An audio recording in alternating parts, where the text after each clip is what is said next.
ketika kita membuka Al-Quran, surah yang pertama yang kita temukan adalah suratul Fatihah. Saya ulangi, surah pertama yang kita temukan adalah suratul Fatihah.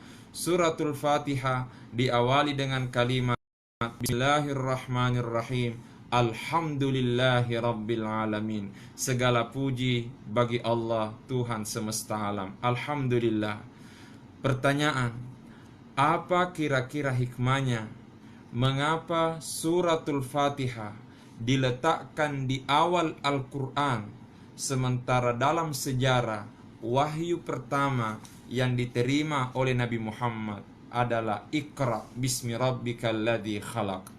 Saya ulangi, wahyu pertama yang diterima oleh Nabi Muhammad adalah surah Al-Alaq ayat 1 sampai 5. Iqra bismi rabbikal ladzi khalaq, khalaqal insana min 'alaq.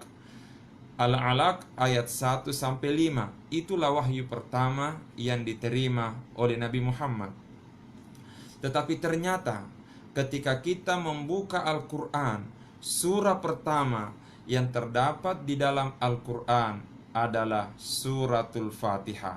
Pertanyaan, apa hikmahnya? Mengapa Al-Fatihah diletakkan di awal Al-Quran, padahal bukan Al-Fatihah yang pertama kali yang diterima oleh Nabi Muhammad? Beragam dalam memaknai pertanyaan ini.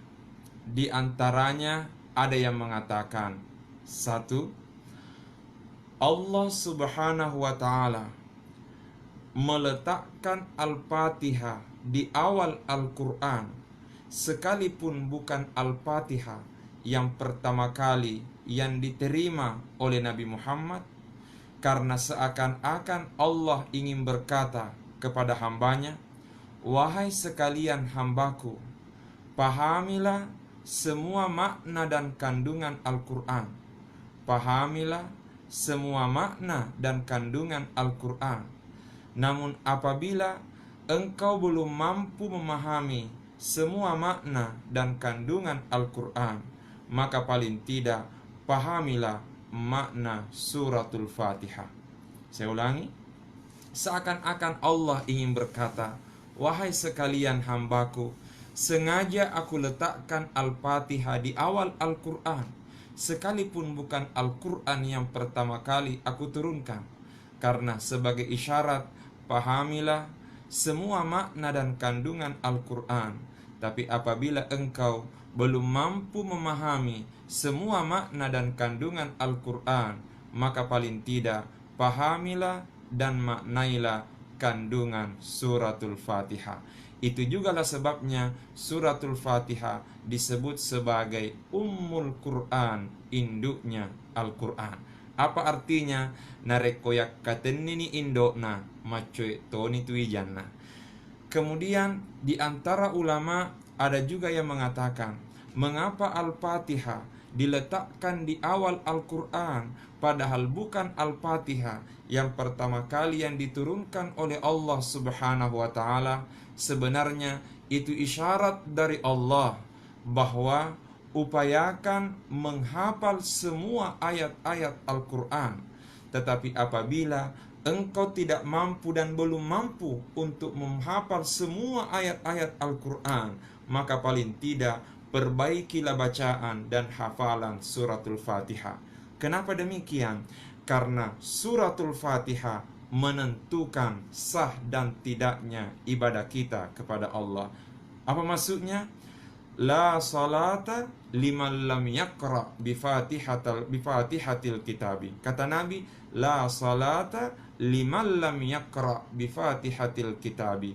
Tidak sah salatnya orang yang tidak membaca suratul Fatihah. Sehingga seakan-akan kita ingin diajarkan bahwa sekalipun kita belum mampu menghafal semua ayat Al-Quran, maka paling tidak pede cengilalu ni bacana suratul Fatihah. Kenapa? Karena inilah surah yang paling penting kaitannya hubungan kita kepada Allah Subhanahu wa Ta'ala. Tetapi ada juga di antara ulama yang memaknai bahwa sengaja Allah Subhanahu wa Ta'ala meletakkan suratul Fatihah yang diawali dengan kalimat Alhamdulillah sengaja diletakkan di awal Al-Quran, karena Allah ingin mengingatkan kita semua bahwa dalam hidup ini, kondisi apapun yang kita hadapi, kita tidak pernah terlepas dari nikmat Allah Subhanahu wa ta'ala. Saya ulangi, sengaja Al-Fatihah diletakkan di awal Al-Quran, padahal sementara dia diawali dengan kalimat Alhamdulillah, karena kita ingin diingatkan oleh Allah bahwa dalam kondisi apapun kita tidak akan pernah lepas dari nikmat dan karunia Allah Subhanahu wa ta'ala. Disinilah perlunya kita selalu mengucapkan kalimat Alhamdulillah, Alhamdulillah, Alhamdulillah. Jangan lupa untuk selalu mengucapkan Alhamdulillah, Alhamdulillah, Alhamdulillah. Karena pastinya mensyukuri nikmat Allah di saat kita merasakan kebahagiaan itu biasa, tetapi mensyukuri nikmat Allah di saat kita berada dalam kesulitan, itulah yang luar biasa.